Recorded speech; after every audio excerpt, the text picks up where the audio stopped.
5 de octubre, 2011. Palo Alto, California. En una habitación tenue, el hombre más visionario del siglo XXI exhala por última vez.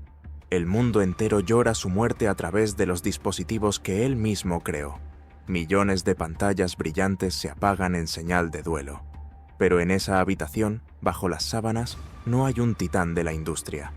Hay un cuerpo frágil, consumido por un cáncer que pudo haberse tratado antes, y atormentado por una verdad que le persiguió toda su vida. Para conectar al mundo, Steve Jobs tuvo que desconectarse de sí mismo. Antes de ser el genio que todos adoraban, fue simplemente el niño que nadie quiso. Para entender la obsesión de Steve por el control, por la perfección absoluta, tenemos que viajar a 1955. No a un garaje, sino a una clínica fría en San Francisco. Joanne Schiebel, una joven universitaria, da a luz a un niño, pero no lo abraza, no le pone nombre, lo entrega. Su padre le había prohibido casarse con el biológico de Steve, un inmigrante sirio.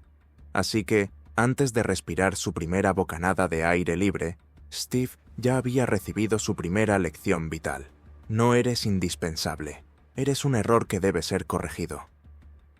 Paul y Clara Jobs, una pareja de clase trabajadora, anhelaban un hijo que no podían tener. Cuando recibieron la llamada, no dudaron. «Tenemos un niño varón, ¿lo quieren?», dijeron sí al instante. Pero había una trampa. La madre biológica se negó a firmar los papeles de adopción durante semanas al descubrir que Paul y Clara no tenían títulos universitarios. El destino de Steve pendía de un hilo, una negociación legal. Finalmente cedió, pero con una promesa escrita. Este niño debe ir a la universidad. Desde la cuna, el valor de Steve no se medía por quién era, sino por lo que llegaría a lograr. Creció en Mountain View, rodeado de huertos de albaricoques que pronto se convertirían en silicio. Paul Jobs, un mecánico con manos manchadas de grasa y corazón de oro, le dio a Steve su primera lección de diseño. Tienes que hacer que la parte trasera del armario sea tan bonita como la delantera, aunque nadie la vea. Paul le enseñó a amar la artesanía, a construir cosas, pero a pesar del amor incondicional de sus padres adoptivos, una sombra crecía en el interior del pequeño Steve. Una pregunta silenciosa que retumbaba cada vez que se miraba al espejo.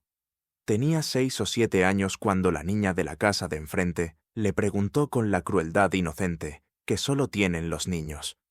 ¿Entonces tus padres verdaderos no te querían? El mundo de Steve se detuvo. Corrió llorando a casa, buscando refugio en los brazos de Clara.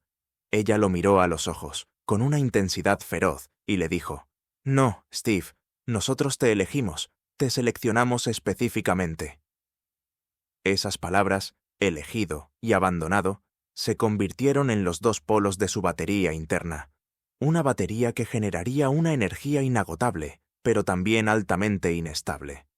A medida que crecía, Steve descubrió que la electrónica le ofrecía algo que la vida humana no podía: lógica. Si montabas un circuito correctamente, funcionaba. Siempre. Sin emociones, sin rechazos, sin sorpresas. Empezó a desarrollar una personalidad abrasiva, una armadura de arrogancia para proteger al niño herido. Se sentía más inteligente que los demás, más especial y más solo. Si el mundo lo había rechazado al nacer, él rechazaría las normas del mundo. Crearía su propia realidad. Corría el año 1978. Steve tenía 23 años y Apple empezaba a despegar. Se sentía invencible, un dios pagano en sandalias. Pero entonces, su novia, Chrisann Brennan, le dio una noticia que haría temblar los cimientos de su realidad distorsionada. Estaba embarazada. En ese momento, Steve Jobs se enfrentó a la prueba definitiva. Tenía la oportunidad de romper el ciclo, de ser el padre que nunca tuvo. Pero el niño abandonado que vivía dentro de él tomó el mando, miró a Chrisann y con la frialdad de un microprocesador pronunció la sentencia que marcaría el resto de su vida. Ese no es mi hijo. Existe una ironía cruel en la historia de la tecnología. A principios de los años 80, Steve Jobs volcó su alma, su obsesión y millones de dólares en crear una computadora revolucionaria. Quería que fuera perfecta, bella, amada por todos. La llamó Lisa. Sin embargo, mientras acunaba ese chasis de plástico y metal, al otro lado de la ciudad, una niña de carne y hueso, también llamada Lisa, crecía sin saber quién era su padre. Steve estaba dispuesto a dar su nombre a una máquina, pero se negó rotundamente a dárselo a su propia hija. ¿Cómo puede un hombre amar tanto su creación artificial y despreciar tan profundamente su creación biológica? Diciembre de 1980. Apple sale a bolsa. En cuestión de horas, Steve Jobs, un hippie que caminaba descalzo meses atrás, se convierte en una figura mítica, con una fortuna de más de 200 millones de dólares. El mundo lo aplaude. Las revistas lo adoran. A los 25 años, Steve recibe la confirmación definitiva de que es especial, de que las reglas de los mortales no se aplican a él. El dinero y la fama no lo cambiaron, simplemente amplificaron lo que ya estaba allí. Un ego tan grande que no dejaba espacio para nadie más, ni siquiera para un bebé. Mientras Steve cenaba en los mejores restaurantes de Silicon Valley, Chrisann Brennan y la pequeña Lisa vivían de la asistencia social en una casa deteriorada. A veces, Steve aparecía. Llegaba en su Mercedes, miraba a la niña, decía que no se parecía a él, y se marchaba. No era solo maldad, era un mecanismo de defensa patológico. Sus empleados lo llamaban el campo de distorsión de la realidad. Steve podía convencerse a sí mismo de cualquier cosa si eso le servía a sus propósitos. En su mente, si él decía que no era el padre, entonces la realidad debía reescribirse para que fuera verdad. La negación llegó a los tribunales. El hombre que predicaba sobre la iluminación espiritual y el budismo zen hizo algo imperdonable. Ante un juez, bajo juramento, Steve Jobs declaró que era estéril e infértil, y por tanto, incapaz de procrear. Una mentira biológica dicha con la convicción de una verdad absoluta. Incluso cuando la prueba de ADN arrojó un 94,1% de probabilidad de paternidad, él insistió. Esa estadística significa que el 28% de la población masculina de Estados Unidos podría ser el padre. Steve usaba las matemáticas para huir de su responsabilidad, y sin embargo, la culpa es un fantasma que no puedes despedir. En las oficinas de Apple, Steve secuestró un proyecto de ingeniería y lo rebautizó. Lo llamó Lisa. Cuando el equipo de marketing le preguntó qué significaban las siglas, él inventó una tontería técnica. Local Integrated Software Architecture. Nadie le creyó. En el fondo, todos sabían la verdad. Steve estaba tratando de redimirse a través de la tecnología. La computadora Lisa no lloraba, no pedía comida, no necesitaba abrazos. Era la hija perfecta, controlable, hermosa y con un botón de apagado. 1982.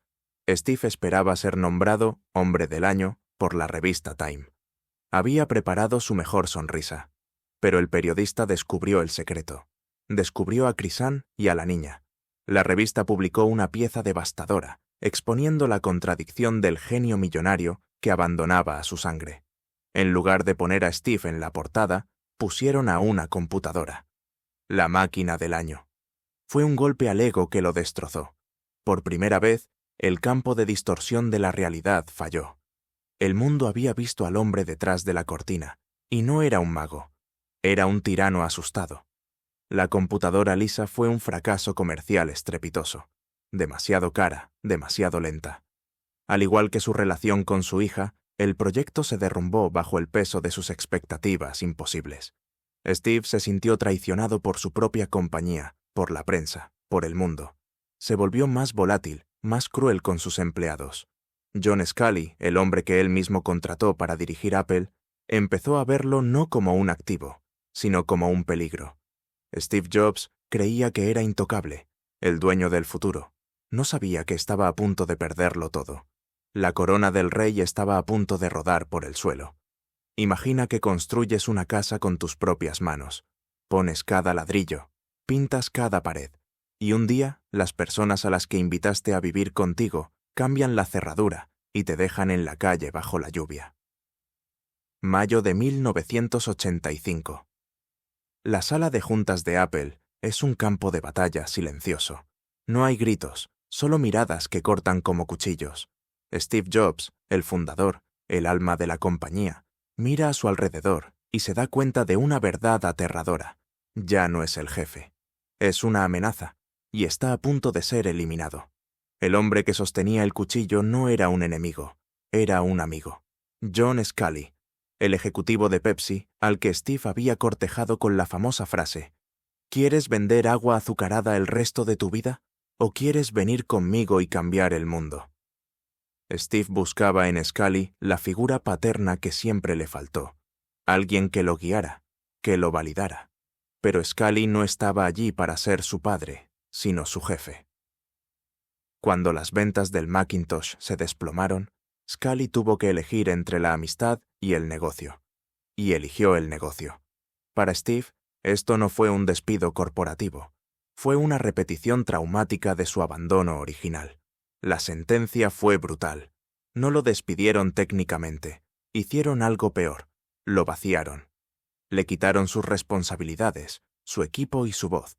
Lo trasladaron a una oficina en un edificio remoto que los empleados llamaban Siberia. Allí, el genio que había salido en la portada de Time se sentaba solo en una habitación vacía, sin teléfono sonando, sin reuniones, solo el silencio ensordecedor de su irrelevancia. Steve Jobs, el hombre que quería ser Dios, había sido desterrado del paraíso que él mismo creó. Ese verano fue el más largo de su vida. Steve pasaba los días en su mansión sin muebles de Woodside, escuchando viejos vinilos de Bob Dylan en la oscuridad. Se sentía avergonzado. Pensó en huir de Silicon Valley. Pensó en convertirse en jardinero en Italia. Incluso llamó a la NASA para ver si podía volar en el transbordador espacial. Cualquier cosa para escapar de la Tierra. La depresión lo consumía. Sin Apple, ¿quién era Steve Jobs? Si no eres lo que haces, entonces, ¿qué eres? En medio de su ruina personal, uno pensaría que Steve buscaría refugio en la familia. Pero el dolor solo lo hizo más duro. Lisa tenía ya 7 años.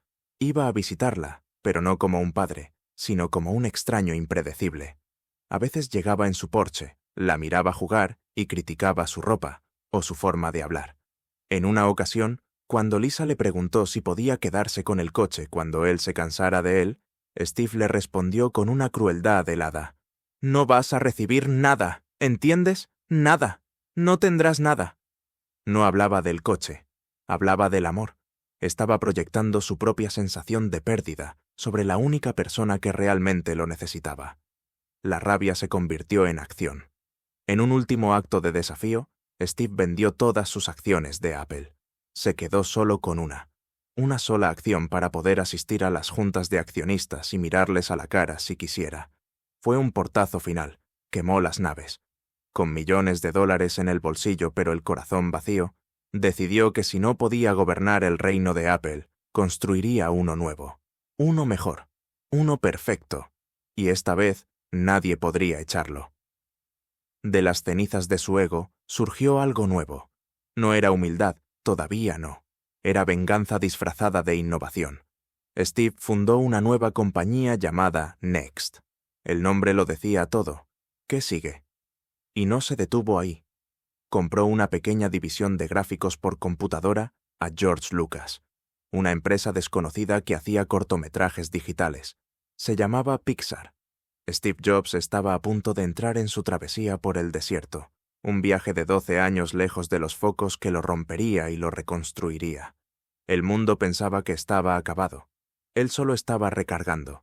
Steve Jobs gastó $100,000 solo en el diseño de un logotipo. Hizo pintar las máquinas de su fábrica en 3 tonos de gris específicos, aunque nadie las vería jamás. Diseñó su nueva computadora, la Next, como un cubo negro perfecto de magnesio. Era una obra de arte, era hermosa, era perfecta, y fue un fracaso absoluto. Nadie la compró. El mundo no necesitaba un cubo negro de $10,000, necesitaba herramientas. En este desierto de ventas nulas y almacenes llenos, Steve aprendió la lección más dura de su carrera. La belleza sin propósito es solo vanidad. El genio estaba gritando en una habitación vacía. Pero en medio del caos profesional, ocurrió algo que no estaba en los planos. Octubre de 1989. Universidad de Stanford. Steve iba a dar una charla, pero su mirada se cruzó con una estudiante rubia en primera fila, Laureen Powell. Ella no se dejó intimidar. Bromeó con él, lo desafió. Por primera vez, Steve no buscaba un espejo donde admirarse, sino una ventana a través de la cual ver el mundo. Laureen le ofreció algo que Apple nunca pudo darle: un hogar que no requería sistema operativo. Esa noche, Steve canceló una cena de negocios para invitarla a salir. Empezaba a entender que algunas cosas son más importantes que el trabajo. Mientras Next se hundía, su hobby secundario, Pixar, estaba a punto de cambiar la historia del cine. Steve había comprado la empresa pensando en vender hardware, pero descubrió que el verdadero valor estaba en los artistas. John Lasseter y su equipo estaban creando algo inaudito: Toy Story. Steve vio una proyección de prueba y quedó fascinado, no por los píxeles, sino por la emoción. Woody, el vaquero, sentía celos de ser reemplazado, un sentimiento que Steve conocía demasiado bien. En Pixar, Steve aprendió que la tecnología no sirve de nada si no cuenta una historia que toque el corazón humano. Lisa tenía ahora 14 años. Era una adolescente inteligente, rebelde y profundamente herida. Los servicios sociales intervinieron, y tras una adolescencia turbulenta con su madre, Lisa se fue a vivir con Steve y Laureen. No fue un cuento de hadas. Fue incómodo. Hubo silencios largos en la mesa de la cena. Steve no sabía ser padre. Intentaba controlar a Lisa como si fuera un empleado de software. Le prohibía ver a su madre, controlaba sus horarios, pero poco a poco, entre gritos y portazos, empezaron a conocerse. Steve empezó a ver en ella su propia rebeldía, su propia inteligencia afilada. Ya no era un error estadístico, era su hija. Un día, en un momento raro de vulnerabilidad, Steve le dijo a Lisa: «Siento no haber estado ahí cuando eras pequeña». No fue una disculpa perfecta, no borró el pasado, pero fue un reconocimiento. El hombre que negaba la realidad estaba empezando a aceptarla. Aprendió que las relaciones humanas son desordenadas, que no tienen un código limpio, y que a veces el sistema se cuelga y hay que reiniciar. Lisa no le perdonó todo de golpe, pero aceptó al padre imperfecto que tenía frente a ella. Noviembre de 1995. Se estrena Toy Story. Es un éxito mundial. Pixar sale a bolsa, y de la noche a la mañana, Steve Jobs vuelve a ser multimillonario. Pero esta vez es diferente. El dinero no viene de una máquina fría, viene de hacer sonreír a millones de niños. La arrogancia de la juventud se ha templado con las cicatrices de la madurez. Steve tiene ahora 40 años. Ha fracasado, se ha enamorado, ha sido padre a la fuerza y ha triunfado en un campo que no era el suyo. Está listo. Mientras Steve renacía, su antigua casa estaba en llamas. Apple, la compañía que fundó, estaba a 90 días de la bancarrota. Perdían millones, no tenían rumbo, no tenían alma. El CEO de Apple, Gil Amelio, desesperado por encontrar un sistema operativo que salvara la empresa, miró hacia Next. Hizo la llamada. Steve Jobs colgó el teléfono y miró por la ventana. El exilio había terminado. El rey iba a volver a casa, pero no volvería para salvar a Apple, volvería para conquistarla. Imagina una cuenta atrás gigante, proyectada sobre el cielo de California. El reloj marca 90 días. Eso era exactamente lo que le quedaba de vida a Apple en 1997. El dinero se acababa. La prensa escribía obituarios. Nadie creía en el futuro de la manzana. Pero entonces, las puertas del ascensor se abrieron y salió él. Steve Jobs no volvió con un plan de negocios tradicional. Volvió con un machete. Entró en las oficinas donde había sido traicionado 12 años antes. Miró a los ingenieros a los ojos y les dijo: «El problema es que sus productos son una basura. No tienen sexo». La delicadeza había muerto. El dictador había vuelto. Steve no vendió ordenadores, vendió una religión. Lanzó la campaña Think Different. En las pantallas aparecían Gandhi, Einstein, Picasso, y aunque no lo decía, en cada imagen se veía a sí mismo. Brindo por los locos, por los inadaptados. Era una carta de amor a su propio ego, pero funcionó. El mundo volvió a escuchar. Steve eliminó el 70% de los productos de Apple. Despidió a miles. Enfocarse significa decir no. Repetía como un mantra. Era cruel, sí, pero era necesario. Estaba limpiando la maleza para que pudiera crecer el jardín. Octubre de 2001. El mundo aún temblaba por los atentados del 11 de septiembre. Necesitábamos escapar, necesitábamos belleza. Steve sacó de su bolsillo un pequeño rectángulo blanco de acero y policarbonato, el iPod. No inventó el reproductor MP3, simplemente lo hizo humano. La rueda de clic era intuitiva, casi adictiva. De repente, los auriculares blancos se convirtieron en el símbolo de estatus definitivo. Steve Jobs había logrado lo imposible. Convirtió una empresa de informática en la marca de estilo de vida más deseada del planeta. Ya no era un nerd, era el curador de la cultura pop. Mientras el mundo lo adoraba, en casa, Steve intentaba construir la familia normal que nunca tuvo. Con Lorin tuvo 3 hijos, Reed, Erin y Eve. A diferencia de Lisa, ellos crecieron con su padre en casa. Pero Steve seguía siendo Steve. La casa de los Jobs en Palo Alto era austera, casi vacía, porque no se ponían de acuerdo en qué sofá era lo suficientemente perfecto para comprarlo. Cenaban verduras orgánicas del huerto, y Steve a menudo ignoraba a sus hijos para mirar al vacío, perdido en el diseño del siguiente dispositivo. Estaba presente físicamente, pero su mente siempre estaba en el futuro. ¿Y Lisa? Lisa ya era una joven universitaria en Harvard. Steve pagaba las facturas, pero la distancia emocional seguía siendo un abismo. Discutían. Ella escribía sobre él en el periódico de la universidad, tratando de entender al enigma que era su padre. Él se enfurecía por su falta de privacidad. Era una relación de transacciones emocionales. Él le compraba una casa, pero se negaba a instalarle calefacción en el baño. Era su forma retorcida de enseñar carácter. La quería, a su manera rota, pero no sabía cómo dejar de ser el CEO y empezar a ser simplemente papá. 9 de enero 2007. El Moscone Center. Este es el momento cumbre. Steve sube al escenario y presenta 3 productos: un iPod con pantalla táctil, un teléfono y un comunicador de Internet. Y no son 3 dispositivos separados, dice con una sonrisa de tiburón. Es un solo dispositivo. Lo llamamos iPhone. Ese día, Steve Jobs no presentó un teléfono. Nos puso el mundo entero en la palma de la mano.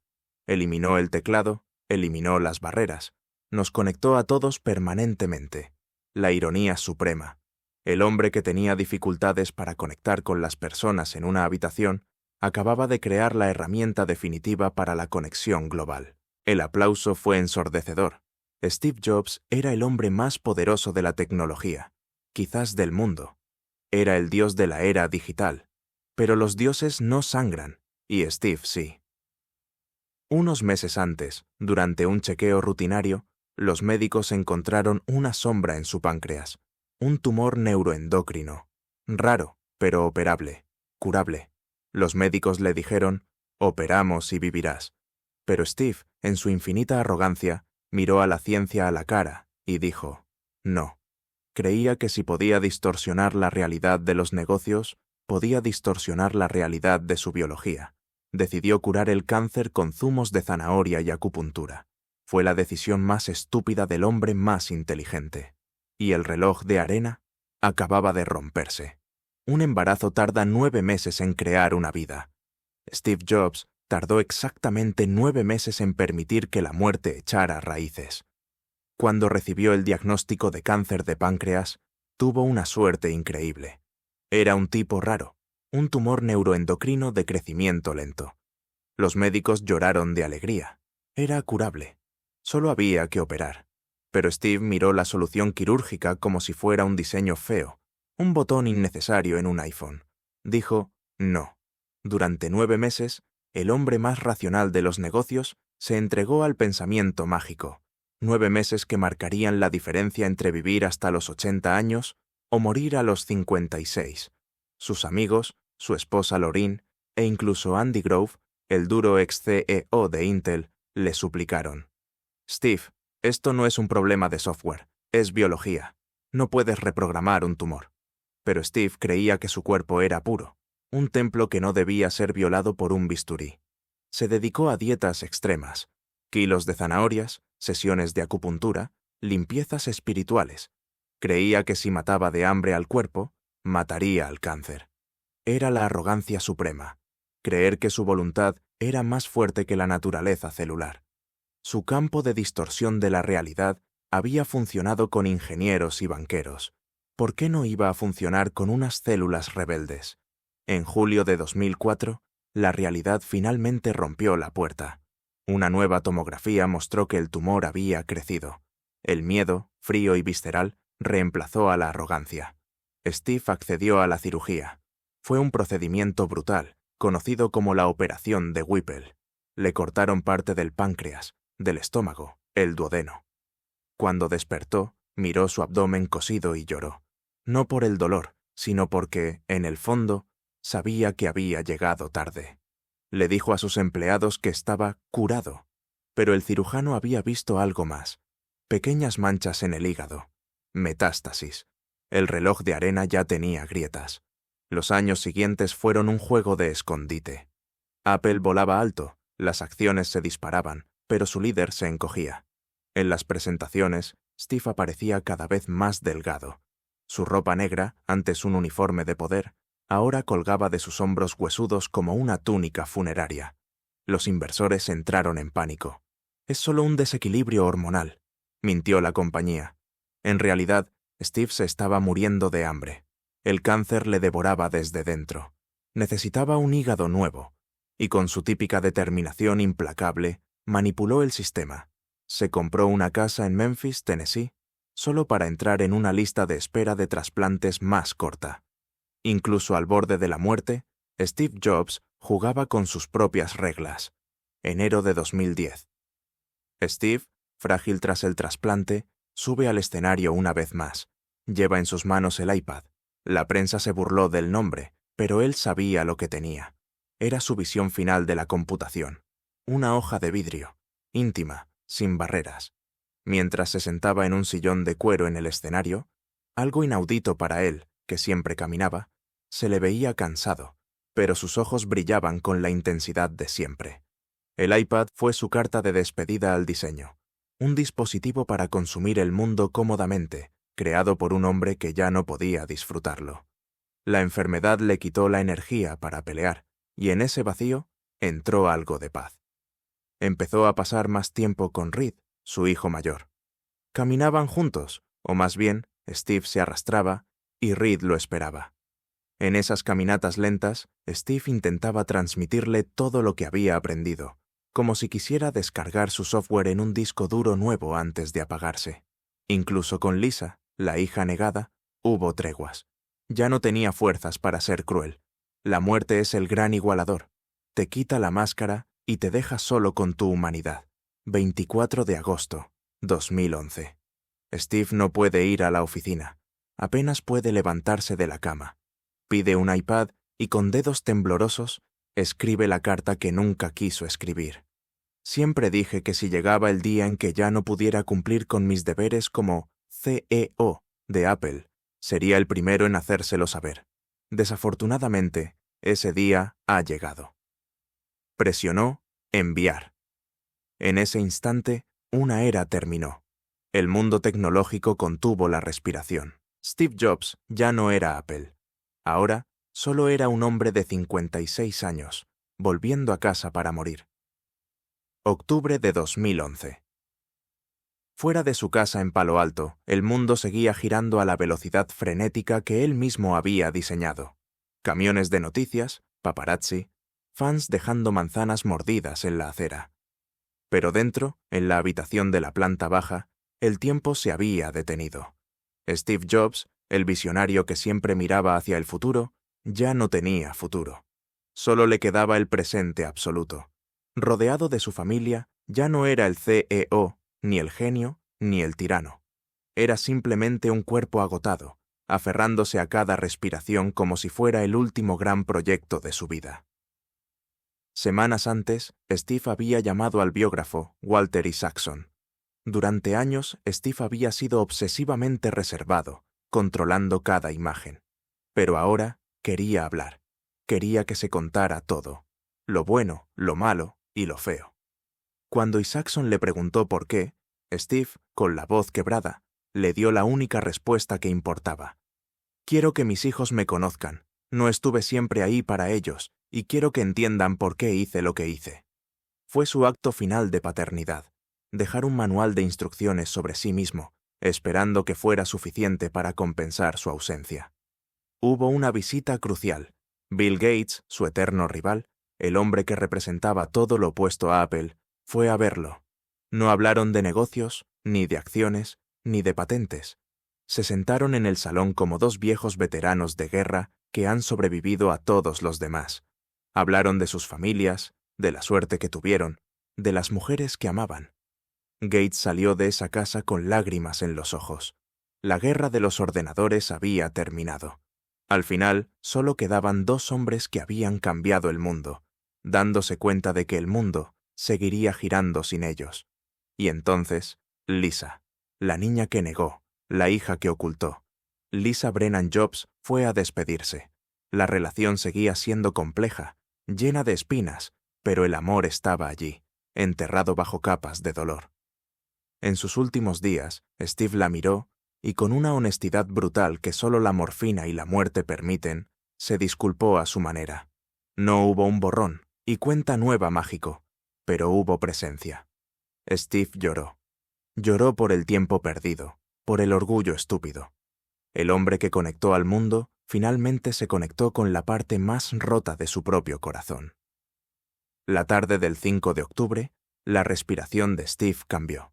Su familia se reunió alrededor de la cama. Lorraine, sus hijos, su hermana Mona. Steve estaba inquieto. Su mirada saltaba de una cara a otra, como si quisiera memorizarlos antes del viaje. Y entonces miró algo más. No miró a su familia. Miró a través de ellos. Miró por encima de sus hombros, hacia la pared del fondo, o quizás hacia algo que solo él podía ver. Sus ojos se abrieron desmesuradamente, y pronunció sus últimas palabras. 3 monosílabos repetidos. Oh, wow, oh, wow, oh, wow. Eso fue todo. No hubo código, no hubo instrucciones para el próximo iPhone.